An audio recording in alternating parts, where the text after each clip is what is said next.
क्या आपने कभी सोचा है कि जिस समय युद्ध का वातावरण नहीं होता था, तब महाराज की दिनचर्या क्या होती होगी? वो सुबह कब उठा करते होंगे या फिर वे दिन में कितनी बार भोजन करते होंगे? आज की वीडियो में हम इन तमाम सवालों के जवाब देने वाले हैं। जब किसी मुहिम पर जाना होता था, तब महाराज शराब पर बंदी लगा देते थे। इसके अलावा मनोरंजन के लिए स्त्रियों को लेकर जाने पर भी उन्होंने बंदी लगाई हुई थी। छत्रपति शिवाजी महाराज के परम मित्र और साथीदार कविंद्र परमानंद ने खुद इस बात का जिक्र किया है। महाराज मानते थे कि मंद प्राशन से बुद्धि भ्रष्ट होती है और परस्त्री गमन से खुद इंसान कमजोर होता है। महाराज सूर्योदय से पहले उठा करते थे। उनके उठते ही संगीतकार धीमी आवाज से मधुर संगीत बजाना शुरू करते थे। संगीत सुनते हुए भगवान को नमन करके वे स्नान करते थे। उनके स्नान के पानी में हमेशा गंगा जल मिलाया जाता था। सफेद पोशाक चढ़ाकर वे सबसे पहले विधि के साथ भगवान की पूजा करते थे। मंत्रों का जाप करने के बाद महाराज ब्राह्मण के मुंह से पुराणों के श्लोक भी सुनते थे।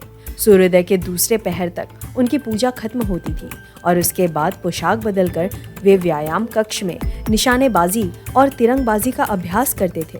उनके एक प्रहर के बाद वे सभा में उपस्थित होकर खास मुद्दों पर बात करते थे। सभा समाप्त होने के बाद और दोपहर लगने से पहले महाराज भोजन करते थे। भोजन से पहले अगर कोई उनसे मिलना चाहता होता था तो महाराज उनसे मिलने के बाद ही भोजन करते थे। भोजन के बाद वे पान सेवन जरूर करते थे। उसके बाद वे अपने मंत्रिमंडल के साथ बैठकर राज्यारोहण और पत्र व्यवहार कार्य देखकर दोबारा एक सभा में उपस्थित होते थे, जिसमें अगर जनता का कोई मसला हो तो महाराज खुद से उस पर ध्यान देते थे। संभवतः महाराज इस सभा के लिए ज्यादा समय देते थे। इसके बाद दोपहर में वे अपने किले के बाहर निकलकर राज्य दर्शन करके मंदिर जाते थे। शाम होने से पहले महाराज हमेशा की तरह कोई एक मर्दानी खेल जरूर देखते थे। इस खेल के कारण शूरवीरों का युद्धाभ्यास भी होता था। एक प्रहर तक खेल देखने के बाद महाराज मंत्रिमंडल की सभा में उपस्थित होते थे। उसके बाद रात का भोजन करके महाराज आखिरी बार मंत्रिमंडल के कुछ खास लोगों से मुलाकात करके शयन गृह की ओर प्रस्थान करते थे। सोने से पहले वे दूसरी बार भगवान की पूजा अर्चना जरूर करते थे। इस दिनचर्या का जिक्र चिटनीस बखर में हुआ है।